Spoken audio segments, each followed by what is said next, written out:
Hello Aries, Sun, Moon, Rising, and Venus Signs. Kamusta kayo? Sana po'y nasa mabuti kayong kalagayan. Welcome back po sa Star Tarot. At kung bago kayo dito, welcome din po kayo. Please subscribe, like, share my videos, and leave me a comment po kung naka-resonate po kayo. Thank you. So, Aries, drum. Yan, dream and journey. Ayan. So, parang mangarap kayo. And then, take action, no, towards that realization of that dream. Yung ganon. Kasi nga naman, 'di ba? If you're just going to keep dreaming, pero wala din naman kayong ginagawa, 'di ba, to make it happen or para ma-enjoy ninyo 'yon sa reality. So parang sayang lang ng pangarap, 'di ba? Kaya mas magandang mangarap kayo and then take action towards realization of that dream para matuluyan mo ng ma-enjoy, ma-experience kung ano talaga yung pinapangarap ninyo. So, we have lady, enjoy growth and reap rewards. Wow. So, ang iba sa inyo Aries, this is the time no na parang aanihin mo na yung bunga ng inyong pagsisikap. So, lahat ng effort, time, energy na binuhos ninyo sa inyong trabaho, na binuhos ninyo sa sa kung ano man itong pinag-e-effortan ninyo, 'di ba? Ngayon makukuha mo na 'yan. And ito na yung pag-akyat mo sa iyong tagumpay, pag-akyat mo sa ladder of success at aanihin mo na yung bunga, no, ng inyong pagsisikap. So this is going to motivate you more, 'di ba? Mas lalo kang maiengganyo, mas lalo kang mai-inspire, 'di ba? Na pagtrabahuan, pagsikapan yung yung itong kung ano man ang ginagawa ninyo. Kaya good for you. So we have mountains, stand your ground. Okay? Aries, stand your ground. Do not allow other people, 'di ba, to ruin your peace, to break your peace, 'di ba? Alagaan mo 'yon, kaya manindigan ka kung ano lang kung ano yung alam mong tama at kung ano yung alam mong dapat, 'di ba? Panindigan mo 'yon, 'di ba? Huwag mong hayaan yung ibang tao na yung eventually sila na yung magpatakbo ng buhay mo or apak-apakan ka, 'di ba, ng ibang tao. So don't allow that kasi lahat tayo sa mundo pantay-pantay lang tayo. Kaya wag mong papayagan na minamaliit ka ng kung sino man, wag mong payagan na apak-apakan ka ng sino man kasi we are just supposed to be pantay-pantay lang, 'di ba? Kung ano ang meron sila, meron ka din naman nun eh, 'di ba? Meron kang we are all uh, given the talent, the skills, and gifts. Diba? Pare-parehas tayong ganun. Nabuhay tayo dito sa mundo. Sumulpo tayo sa mundo ng pare-parehas tayo.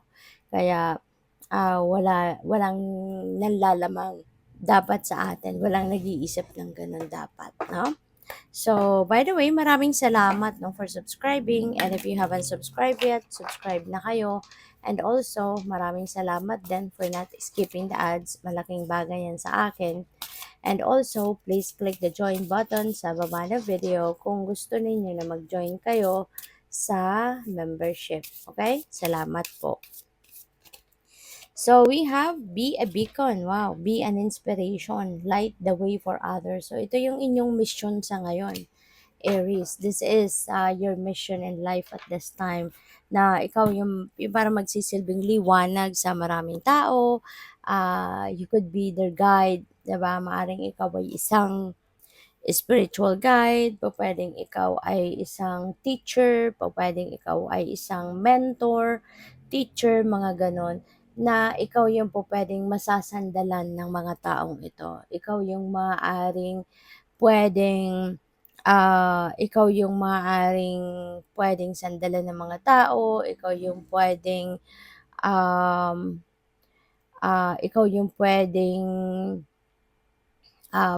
mapagkuhanan na or maging source no maging source ng inspiration, ng motivation ng mga tao, yung ganon. Okay? So, what else?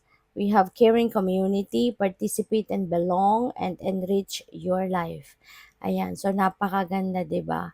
Kasi maari na ngayon, you are going to be ano, joining, 'di ba, mga pagtitipon sa community ninyo or maybe magiging active member ka sa mga kunyari organization, 'di ba?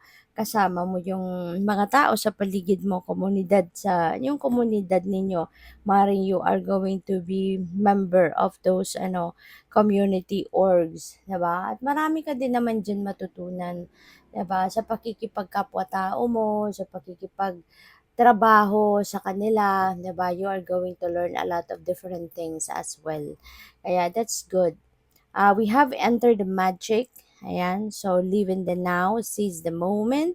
So, yung paalala din ito sa inyo to live in the now, 'di ba? Kasi nga wala din naman talagang parang walang magandang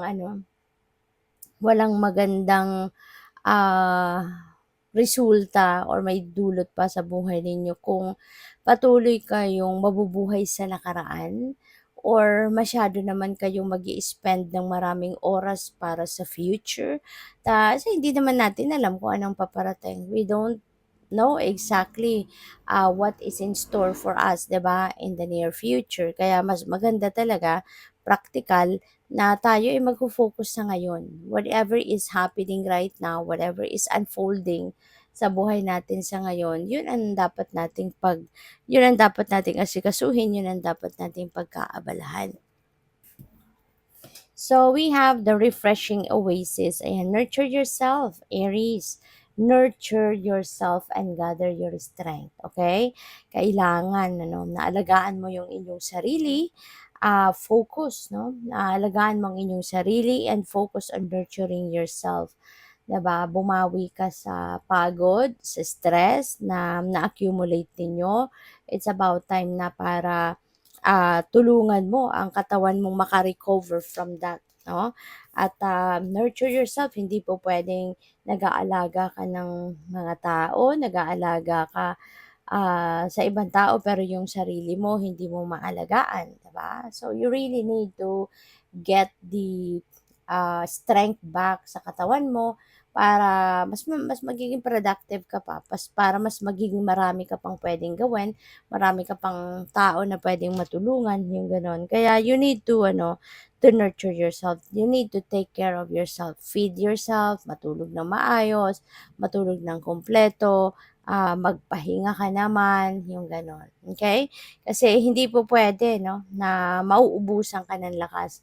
At always remember na we're just humans 'no, nag-e-expire din yung lakas natin, 'di ba? May hangganan ng lakas natin kaya 'wag nating hayaan na makarating tayo dun na, alam mo yun, yung sa sobrang antok, sa sobrang pagod, hindi na tayo makatayo.